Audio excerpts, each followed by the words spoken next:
Welcome to the Tony Gaskin Show, best-selling author, celebrity life coach, and international speaker. The purpose of this show is to bring you motivation, inspiration, and education in the areas of life, love, and business. Thank you for joining me. Now let's get started. Hey, thank you so much for tuning in to another episode of Talks with Tony. Received a letter from a young lady and said, Mr. Gaskins, I respectfully seek your insight on my current issue. I love when y'all write in and put periods in there and, check that spelling because, it really helps me. My soon-to-be ex-husband and I are both educated professionals. I am a civically engaged entrepreneur who enjoys networking as well as socialite events. From the outside, we were a power couple, but after 10 years of a toxic relationship and 6 years of marriage, we both accepted the fact that it was best to end our union. We agreed to have an amicable divorce last summer, which was 2 months after he moved out. The problem is the anger I've accumulated and loss of respect based on him exposing our daughter to his infidelity. I always assumed he'd keep his dirt away from our 7-year-old daughter. Until this, I never questioned his parenting. Last year, before the divorce talk, my daughter and I went to the park. There she noticed a little girl and played with her for close to 2 hours. In the car, I asked my daughter, how does she know that little girl? Her response, me, daddy, her, and her mommy have play dates at the park, at the movies, and at the mall play place. I asked my husband about this, and he called it a coincidence. They were always at the same place at the same time. I didn't have the energy or time to further investigate because this was the same time period that my father was dying from cancer. I didn't have the emotional backbone to research his lies, but I felt the deceit in my heart. Now, fast forward, a year later, we established a joint custody agreement while the divorce is pending. Then my daughter came home and was happy to share that she went to this little girl's house, the same little girl from the park a year ago, to visit a dog. I put 2 and 2 together. I contacted her father and asked him if we could agree to parameters as to when we would introduce our daughter to future mates once the divorce was final. My request was sparked by her recent sharing of visiting a dog at the woman's home as well as knowing she was having a hard time with the divorce. I assumed her dad knew our daughter was struggling with the divorce, but maybe she shared things with me that she doesn't share with him. And it was time for us to talk about it. She started having difficulty in school, and there was a time when she cried to me and said she doesn't want a new mommy. So her comment about visiting this woman's house a year after I questioned him about the same woman didn't sit well with me. My hope was that we could discuss timing as to when to introduce our daughter to future mates, at least for the first year or two post-divorce. During the conversation, I asked him, is it true that our daughter went to this woman's house, and if so, why was it a good idea? His response was, because she is having a sibling soon. In that convo, he told me that he is happy, and I was devastated. Not because I want him back, but because as the talk went on, he admitted to having this woman around our daughter, which means he lied to me when I asked him about her a year ago. I later learned that this woman has been around his loved ones for a while. Some of them told me they didn't approve of the adulterous relationship. Still, I was hurt that they allowed his mistress in their presence. Am I crazy for feeling like this, even though I haven't been around his family for over a year? I was literally the last person to know of his adultery, which is fine, but my anger surfaced when it was confirmed that he exposed my daughter to his mess, long before our first divorce talk. I am sad to admit that his love child will always remind me of a low place in my life.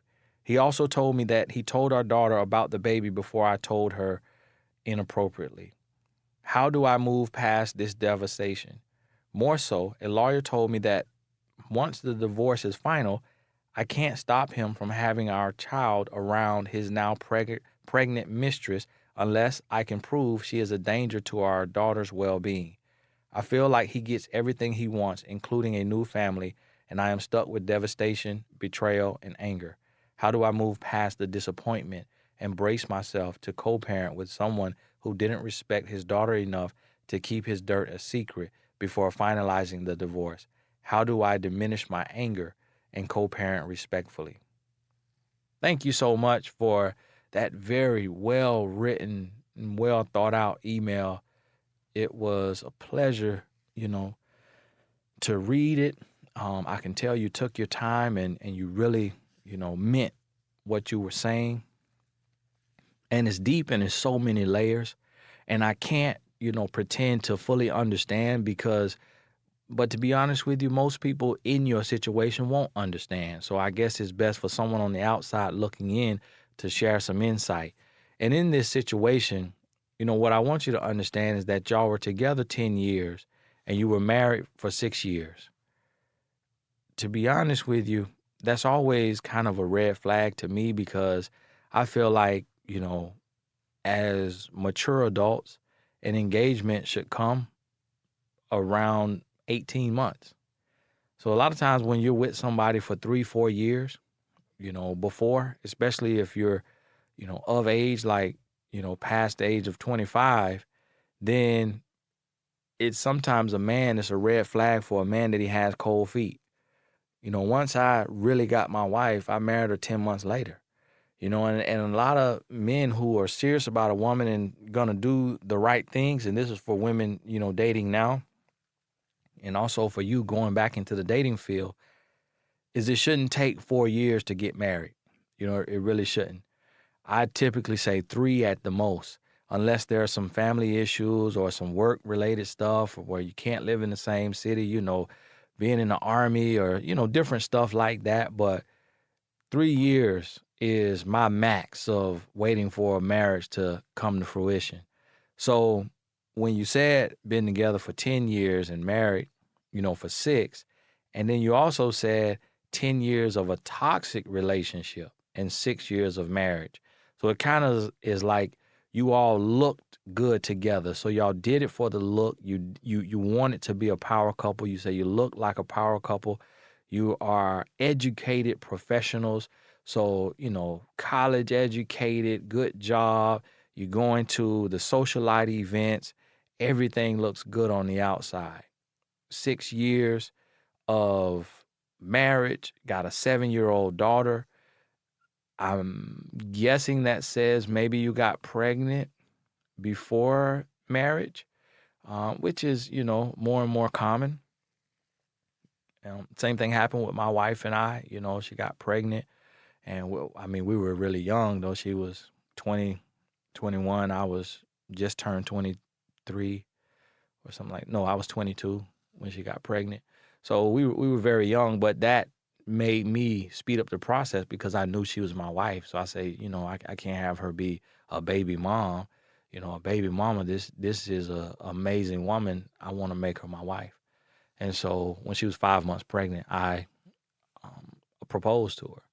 So that happens, and I was not living right. I've been a Christian since I was 6, but I was in a backslidden state, wasn't living right. And I pulled her further away, from the Lord at that period. And so that happens, not judging you about that, but y'all got married, but you got married in a toxic situation. It was a toxic situation. And then now you finally come to terms and say, okay, let's leave. And so what you have to realize is that men, we operate differently. So as a woman, if you take and you give your body to another man while you're still dealing with your husband, you feel like, a loose woman. You feel like a HO, and the world will view you as an HO. Now, when a man does that, he's no different. That makes him a HO too, but yet we've been conditioned to see it differently. So the man is the hero, the woman is the zero, and that's the way we've been conditioned. And a lot of us accept that. So you can't just go jumping and hopping from man to man, but yet he goes and he leaves you and goes right to another woman, which most likely he was already courting her or kind of dating her while you all were still married. And And of course he was, because you said this was before your first divorce talk. So the thing about it is he had checked out and it was over. And then he moved on already. Now, one thing what you have to realize is that it's not so much about your daughter. I mean, yes, she's going to hurt, but God knew these things would happen in families. So he made children very resilient, very, very resilient. Children are actually more resilient than adults because they're still so new to life and new to the world that they aren't jaded yet. They still have a unrealistic faith. They have an unrealistic hope. They have this very positive view of the world and things around them. And so that makes them very resilient. So to be honest with you, it's not really about your daughter. Your daughter isn't in danger. It's not going to really hurt her. As you see, she loves playing with the little girl. If she really was hurt when she saw the little girl, she would have just been like, I don't want to play with her because, dad sits and talks to her mom and that is like a new mom and I don't want that to happen, so I'm not going to play with the little girl.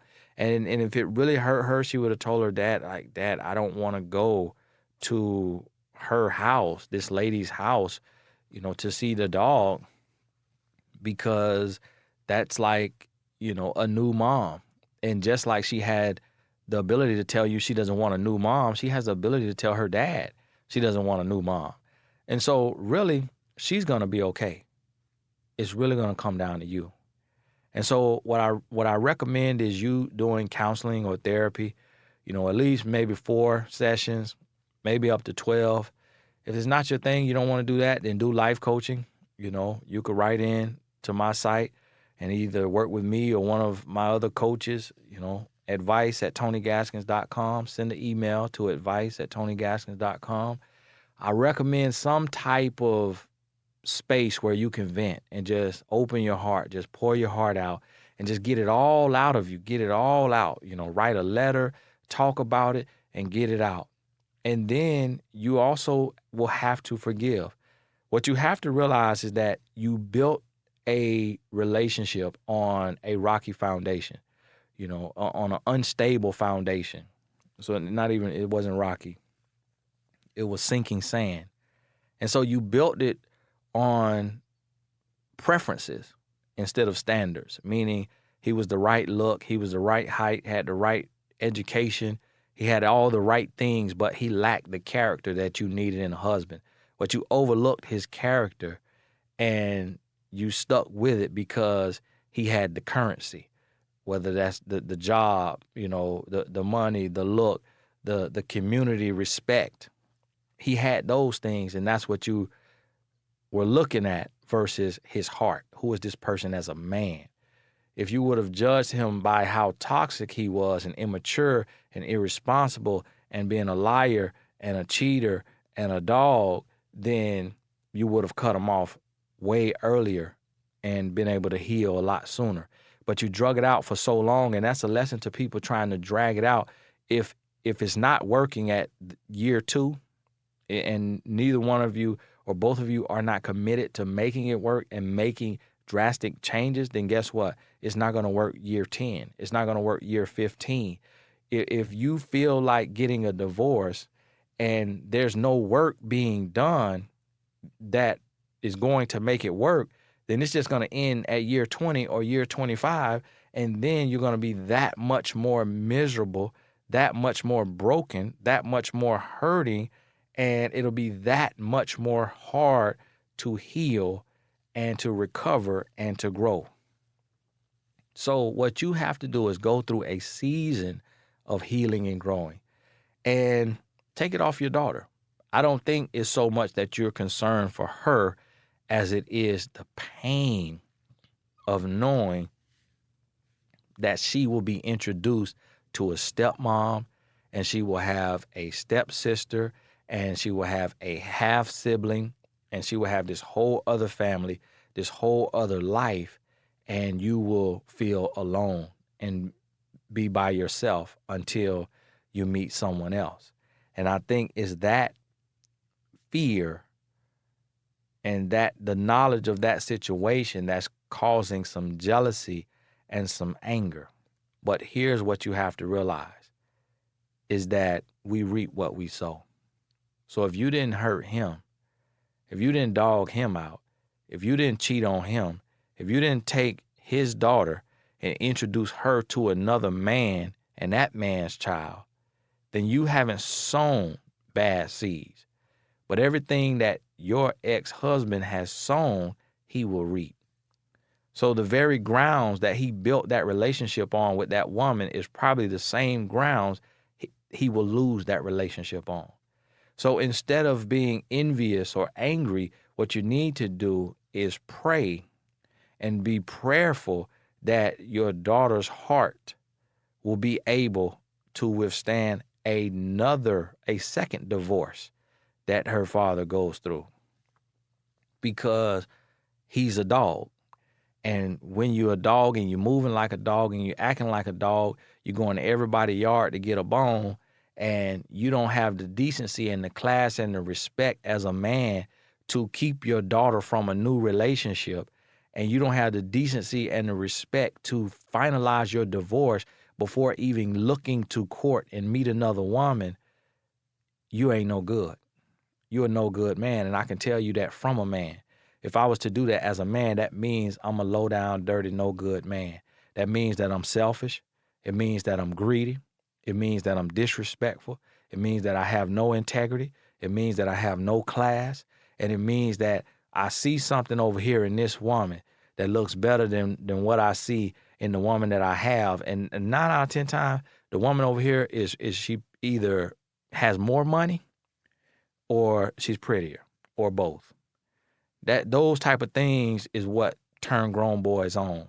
Really, when it's more money, more access, more opportunity, when you can partner with this person and you can build because she's bringing more money to the table, either the amount that you bring or more, and now you know you can do some of your business ventures, you can do some things like that. I see that really, really turns grown boys on, and your ex-husband is a grown boy. So instead of being angry about it, you need to be prayerful about it, because he's making a bed he has to lie in. And that woman who tiptoeing while he still was married and still dealing with you, she's going to have to reap what she's sown as well. And so you have to realize they're going to go through a whole lot more than what you're going to go through, unless you were equally as guilty in the relationship. And if that's the case, then you need to be trying to seek forgiveness. You need to be trying to heal, grow, learn, and prepare so that you can have some type of buffer when you go through your reaping season of what you've sown. So let it go. Get that help. Once you vent, and you get more and more of a male perspective about how much of a grown boy he is and maybe why he's doing what he's doing the way he's doing it, then it helps you realize this isn't a man that I should be coveting and desiring and envying or even wasting anger on. This is a man I should be trying to pull away from and pray for, that the stuff he gets into doesn't harm our daughter. So thank you so much for sending that question in. And if you have any questions for me, for those of you listening, you can email me at inbox@TonyGaskins.com. To the young lady who wrote in, make sure you visit TonyGaskinsAcademy.com and take the Real Love course. Make sure you take the Real Love course. It will really, really help you with healing and growing and preparing for your next relationship. Thank you so much for listening. God bless you. We'll talk soon.